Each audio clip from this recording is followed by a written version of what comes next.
नमस्कार, वंदे मातरम। मैं हूं श्यामगिरी। आप देख रहे हैं हमारा चैनल मुद्दा भारत का।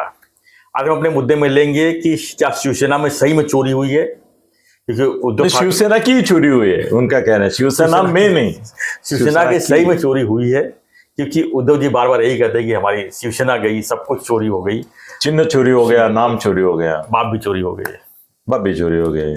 सर क्या है बार बार ऐसा कहना? क्या आपको लगता है कि सब कुछ तो क्लियर हो गया कि कौन किसका मालिक है, कौन किसका जतनदार है, तो इसमें अब ये बार बार बोलने की जरूरत क्या है? तो कैसे है ना कि इनको एक सिंपथी चाहिए। इनको उद्धव जी का कैसे है ना कि उनको संपत्ति भी चाहिए, जो पहले चाहिए थे वो मिली उनको, मिली, महापालिका से मिली, राज्य से मिली जब वो थे। तो पूरा अगर उसका ब्यौरा आ गया तो कितने लाख करोड़ का क्या हुआ वगैरह संपत्ति, वो मामला है। अभी संपत्ति मुख्यमंत्री पद जाने के बाद उनको सिंपत्ति चाहिए जी। तो सर कैसे ना, हमारे यहाँ मैं तालाब पाड़ी के बाजू में रहते हैं, आप आते आते देखे होंगे, वहाँ जो भिखारी है ना सब, आप उन भिखारियों का निरीक्षण कीजिए। मैं हमेशा आते जाते उनका निरीक्षण करता हूँ। वो सर इतने अभिनय, मैं बोलता हूँ इनमें एक छोटा छोटा बच्चा अमिताभ बच्चन होता है। ये भिखारी जी है ना, वो बहुत बड़े कलाकार होते हैं सर। वो कैसे है ना कि मैं बारीकी से निरीक्षण किया हूँ कितने सालों से। मैं यहाँ ये घर में आके मेरे को 38 साल हो गए, 38 साल वहां से जा रहा हूँ सर। वो छोटे बच्चे रहते हैं ना, और ऐसा हाथ करके करेंगे और बिल्कुल गंदे हो जाएंगे। हाँ, उनको सुबह, उनको सुबह वो जो उनका लीडर रहता है, जो उनको संभाले हुए रहता है, उनका एक गैंग लीडर भी रहता है, वो उनको सब मट्टी के ये करता है, वो करता है। वो औरत जो है उनके लिए फटे कपड़े लेकर, वो ठीक तरह से कपड़े, एक बार तो मैंने सुबह 8 बजे गया तो वो तो उनका चालू नहीं हुआ था धंधा, तो मैंने देखा वो ठीक कपड़े में आए थे। फिर वो कपड़े उतार रहा था और फटे कपड़े उनको दे रहा था, फिर मट्टी भी लगा रहा था, और फिर वो जो छोटे छोटे बच्चे थे उनको वो अफू का गोली आता है ना, वो दे रहा था। क्योंकि वो औरतों का क्या करना था, फटे कपड़े लेके एक बच्चे को इस झोली में रख के, और वो ऐसा करके पड़ेगा, क्योंकि वो उसको नशा दी गई है ना, तो उसको धूप का इसका कोई परिणाम नहीं है, और वो ऐसा नशे में पड़ा रहता है। और वो उसको दिखा दिखा के बोलती है कि बच्चे के दूध के लिए, और दूध का ही बॉटल रखती है हाथ में। सर कुछ तो इतनी, उनका अभिनय तो इतने ये तक जाता है कि उनका टीवी चैनल पे या पिक्चर के थिएटर में नहीं आएगा, सीधा तुमको WWT OTT प्लेटफॉर्म उधर ही OTT उधर डालना पड़ेगा। क्योंकि क्या करते हैं ना, वो ब्लाउज का आधा भाग निकाल के अपना स्तन जो है वो उसके मुंह में दे देती है, ताकि वो पीता हुआ बच्चा लगे, मतलब और अभिनय। वो तो मैं बोला ना, OTT प्लेटफॉर्म पे ही डालना पड़ेगा, ऐसी हालत करती है। तो उनके जो लंगड़े लूड़े रहते हैं ना, वो ऐसा करके चलते आएंगे सब। सर हमारे महाराष्ट्र का सबसे बड़ा नाटकीय भिखारी अभी उद्धव है। आपने तो बहुत ही अलग एग्जांपल दे दिया एकदम से। सर वो भिखारी जो है ना, वो किस पे जीता है ना, 2 चीजों पे। मैं झूठ नहीं बोल रहा हूँ सर। सर इसके लिए मैं मेरे प्राणों को लगा रहा हूँ, कुछ भी हो सकता है सर, बाजी लगा रहा हूँ मैं। No doubt sir, no doubt. ऐसा हल्के में मत लो, कुछ भी हो सकता है मुझे ये बोलने के बाद। सर दूसरी बात क्या है ना, भिखारी का शस्त्र क्या होता है याद रखो, उसका अस्त्र रहता है सहानुभूति, और शस्त्र रहता है घृणा। आपको समझ में नहीं आएगा सर। वो क्या करता है, रिक्शा में बैठा हुआ आदमी जो है ना, उसको हाथ लगाए, साहब साहब साहब, क्या होता है ना, उसका हाथ गंदा रहता है, और वो उसके सामने ऐसा करेगा, और फिर ऐसा करके वो करके साहब, तो आपको घृणा आती है।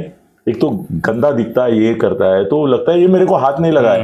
वो औरतें तो इतनी डर जाती है कि वो तुरंत पैसा निकाल के उसको देती है, बाबा जा तू, जान छोड़। हाँ सर, तृतीय पंथी जो रहते हैं ट्रांसजेंडर, उनका भी यही हथियार है। मैंने उनकी मुलाकातें ली है, मैं और प्रमोद नवलकर ने उनके ऊपर किताब लिखी है तृतीय पंथियों के ऊपर।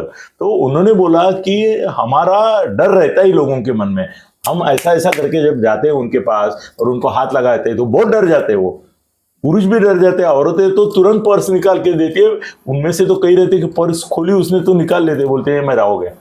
ये भी चलता है, ये अपने यहाँ कॉर्नर पे अभी उनका भी टोली टोली घूमते रहते हैं सर। ये सब जो तरीके हैं ना, मेरे को लगता है कि संजय राउत ने उद्धव जी को भी सिखा दिए है कि भीख कैसी मांगनी है।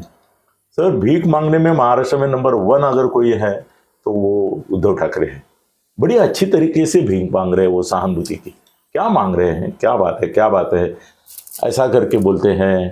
फिर बोलते हैं हमारा चुरा लिया, सब कुछ चोरी हो गया, सब चोरी हो अभी गया। आप ही लोग बचे हो। हाँ मैम, आप मुझे जो थोड़े पर दो चार है वो ही बचो। सर चुराने का मामला ऐसा है कि चोरी किसको कहते हैं भाई, ये पेन है ये मेरा है जी हाँ, ये मैंने परचेस किया है और ये मेरे साथ है हाँ। अगर मैं, ये पेन है आपका, ये आपका पेन है जी, ये पेन मैंने लिया, मैंने बोला कि ये पेन है इधर, और बाद में ऐसा हुआ कि आप बोले अरे अनिल जी मेरा पेन वापस करो मुझे, तो मैं बोलता हूँ नहीं ये तो मेरा है।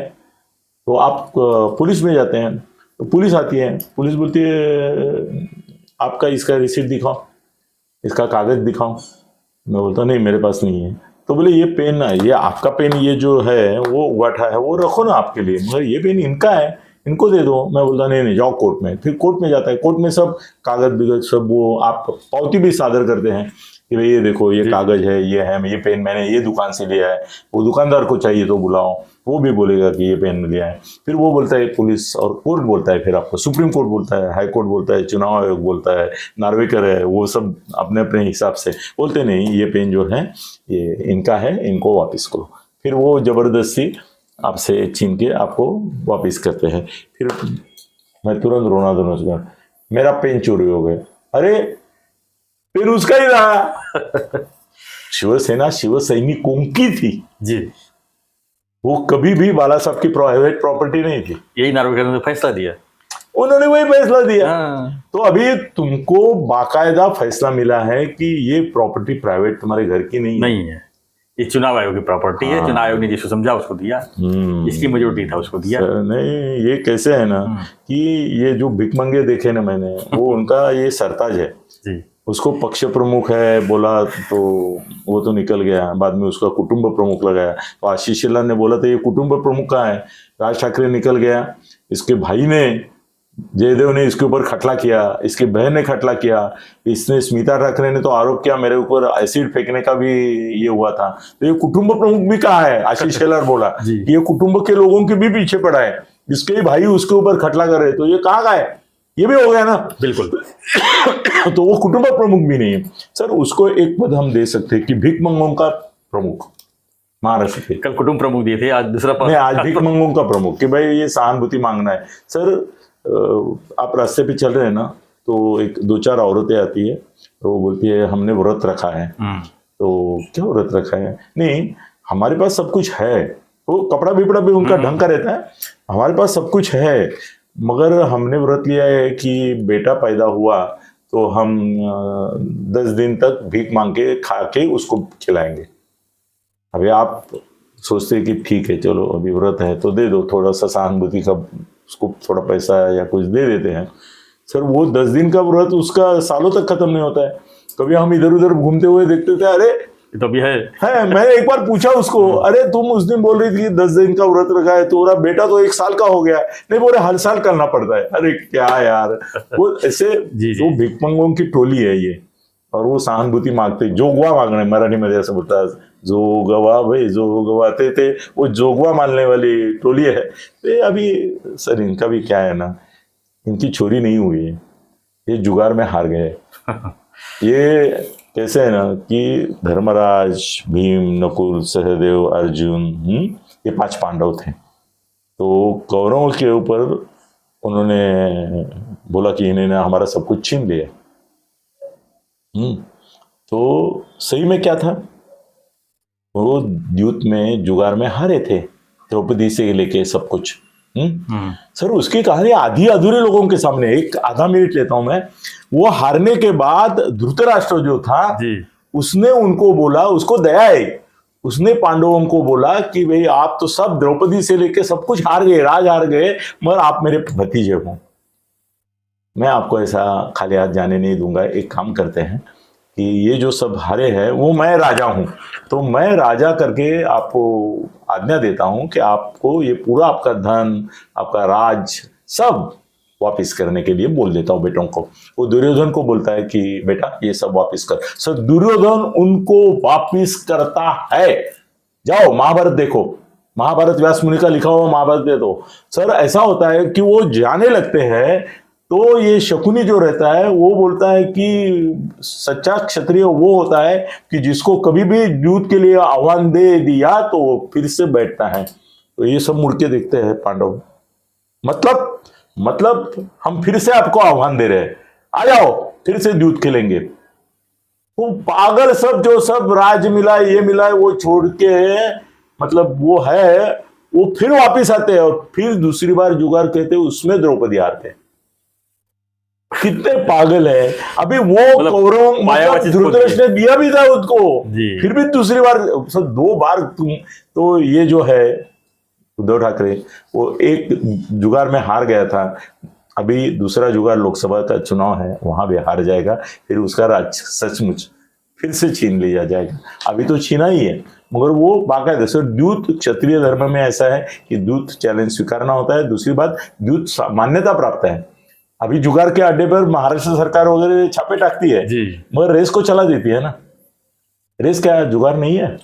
ऑनलाइन देखो ना, हर 10 मिनट पे आ रहा है। तो चलो सर, मेरा कहना था। धन्यवाद। धन्यवाद। जय हिंद, जय महाराष्ट्र, जय श्री राम।